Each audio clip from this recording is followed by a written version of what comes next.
Hey everyone, welcome back to Decoding Cryptography, a lecture series where we take a detailed look at how encryption shapes our world. In this video, we're going to focus on the one-time pad, perhaps one of the most famous encryption algorithms out there that is still used today. So let's begin.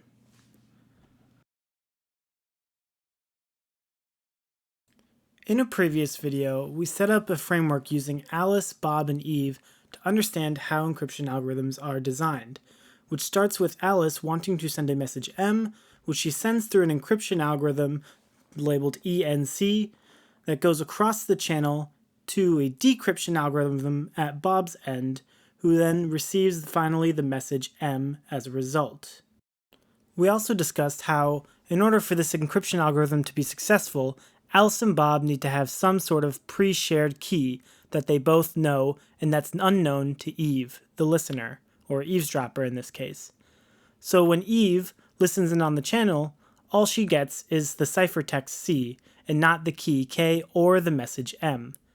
We also learned that, both in the context of the polyalphabetic substitution cipher as well as the monoalphabetic substitution cipher, the ciphertext C actually reveals some sort of knowledge about the key K through various hidden patterns. And so this is what we used in order to find the pre-shared key K and then crack the encryption algorithm.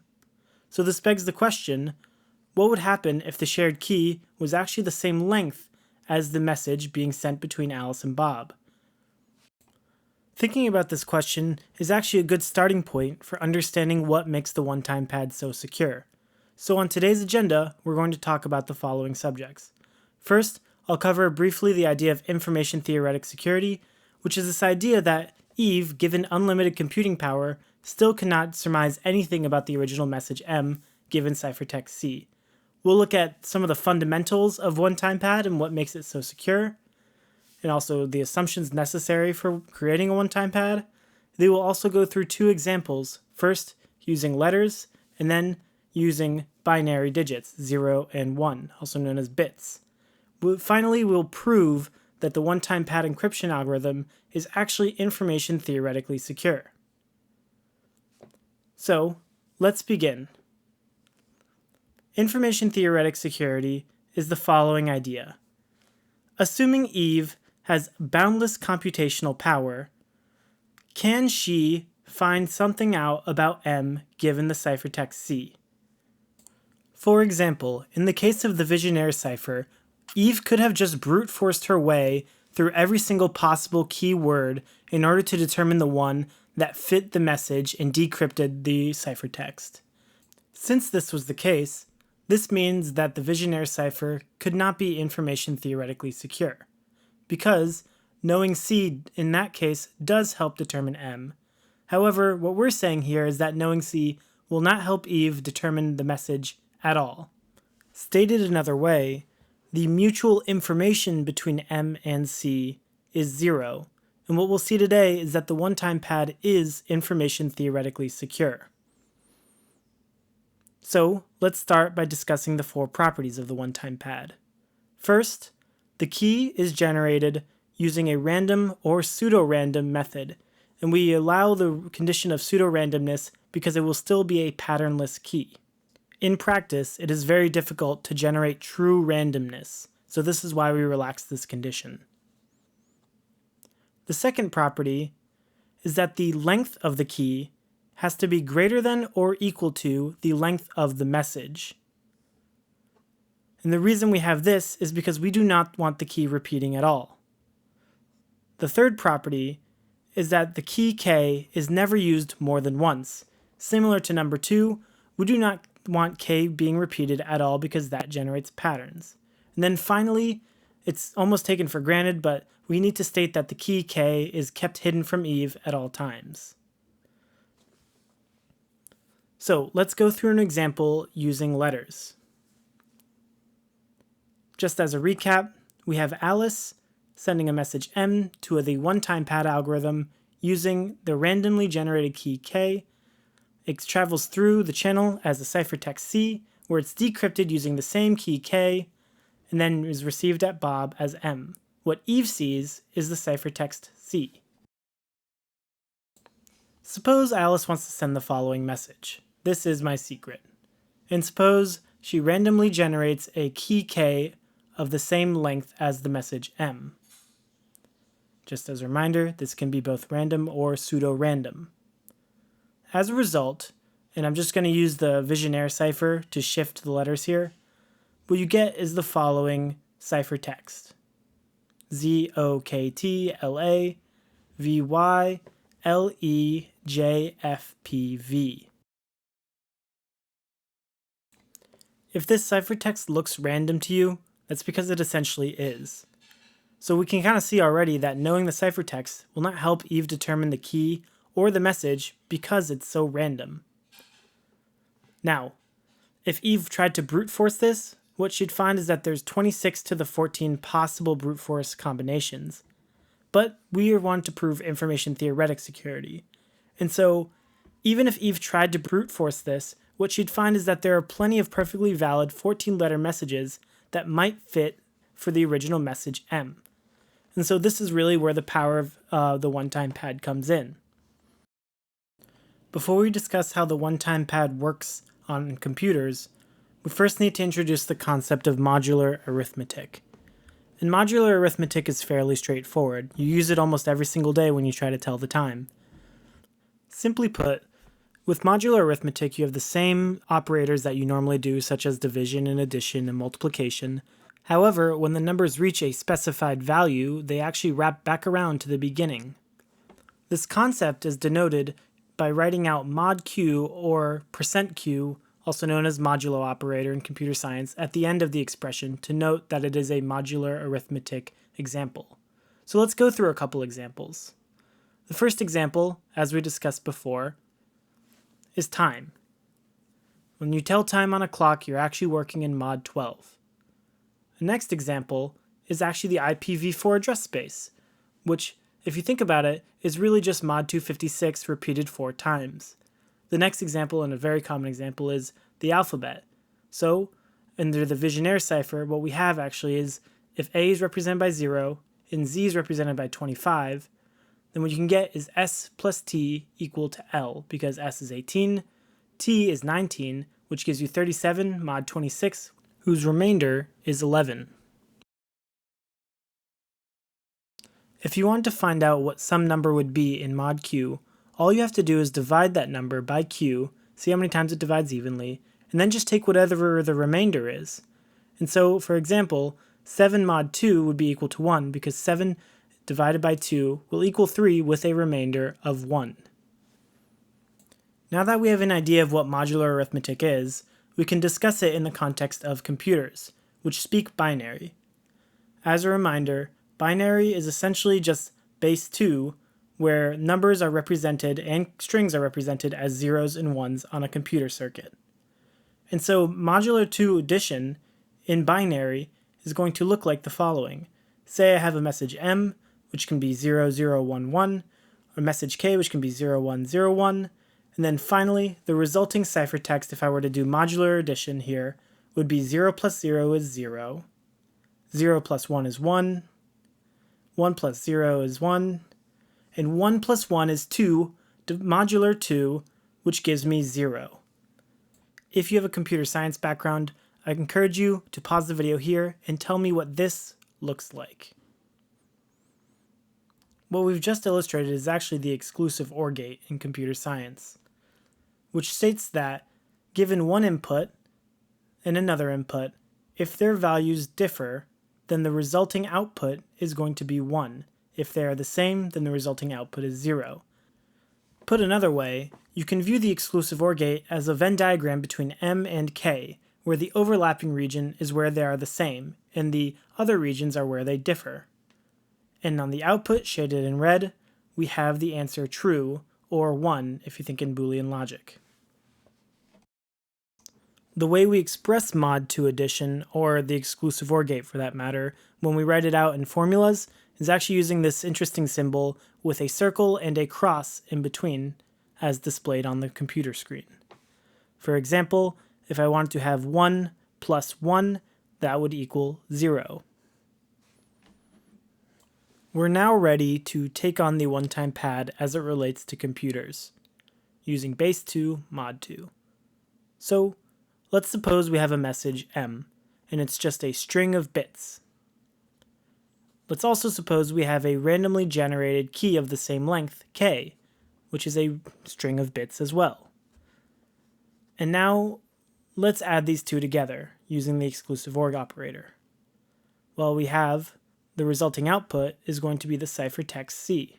We have 1 plus 0 is 1, 0 plus 1 is 1, 1 plus 1 is 0, 1 plus 0 is 1, 0 plus 1 is 1, and 0 plus 0 is 0.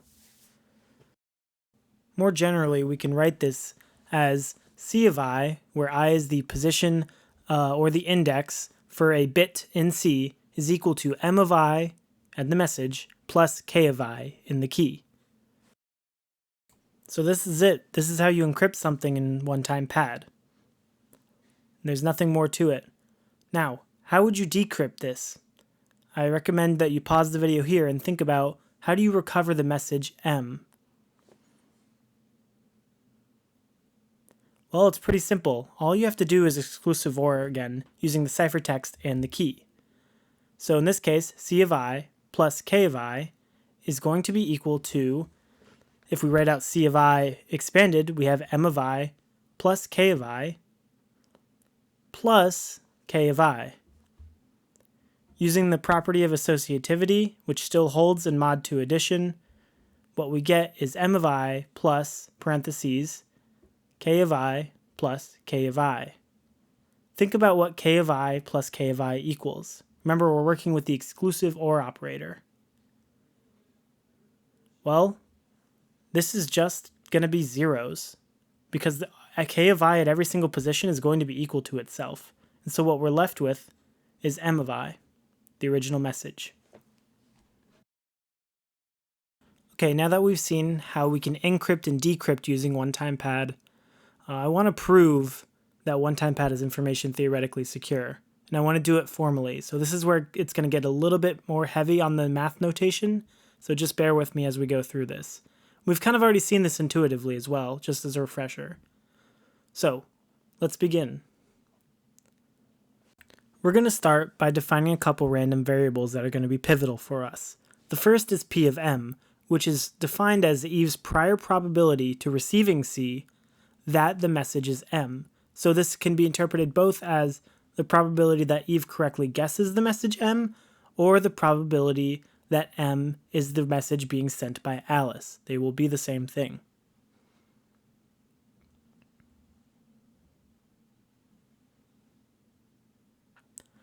The next random variable that we're going to define is the probability of M given C, written as M bar C. And this is going to be the posterior probability. And essentially what that means is it's the probability that Eve guesses M after finding out what C is, also known as the probability that the message is M given a certain C. To prove that one-time pad is information theoretically secure, let's make the following claim. For one-time pad, the probability of M given C is equal to the probability of M. What I'm saying here is that knowledge of C does not change whether or not M occurs or whether or not Eve correctly guesses M. So C essentially does not help Eve at all. Just for clarity, we're going to write out proof to denote the beginning of the proof. Now, we know the length of both the ciphertext, the message, and the key for that matter. They're all going to be equal to the same length, because that is one of the properties of one-time pad. And in this case, we can denote that as lambda, some constant.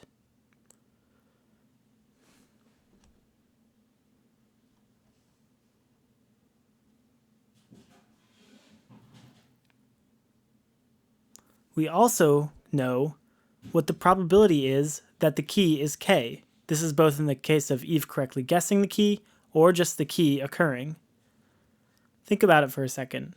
If I want to correctly guess the key, I would have to guess every single bit in there, which is 1/2 times 1/2 times 1/2 times 1/2 for lambda times, because that is the length of the key. So in this case, the probability of k is going to be equal to 2 to the minus lambda.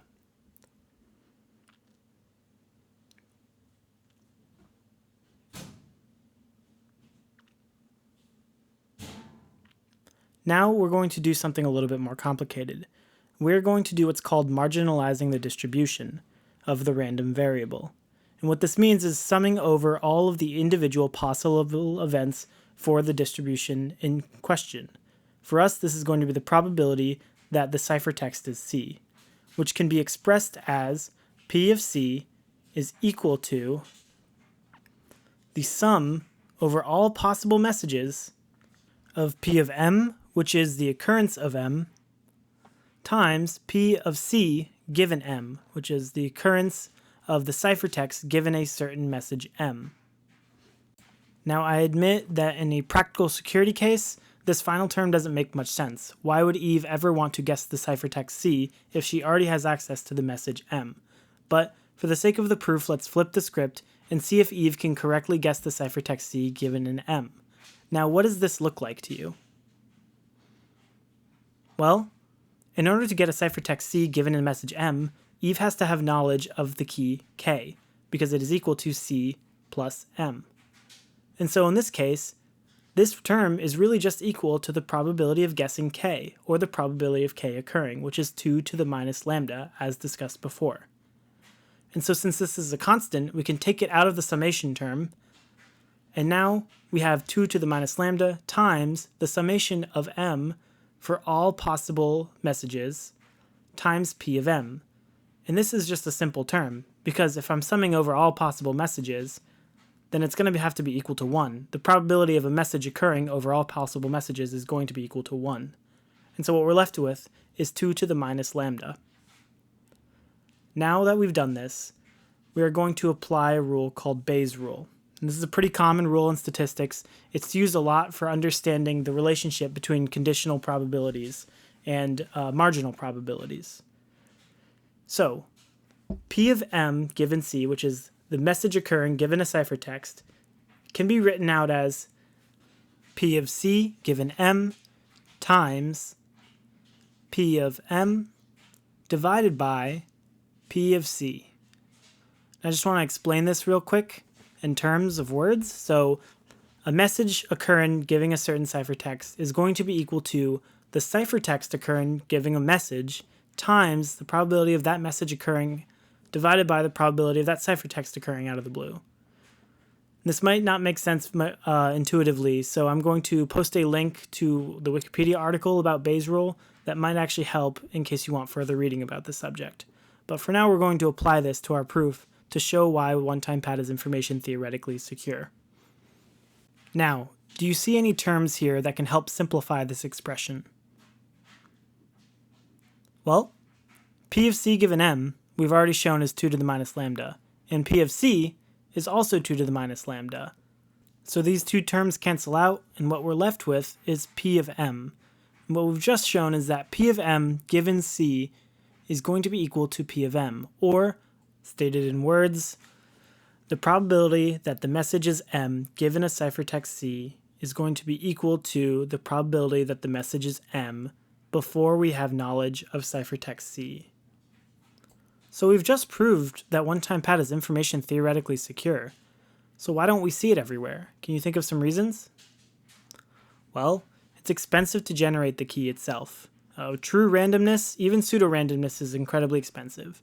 And it's also difficult to distribute that key in a manner that keeps it safe from eavesdroppers. So this is one of the problems that we have with one-time pad is its scaling. It's very hard to do key management for it. Next time, we're going to discuss a different way of doing symmetric encryption known as block ciphers.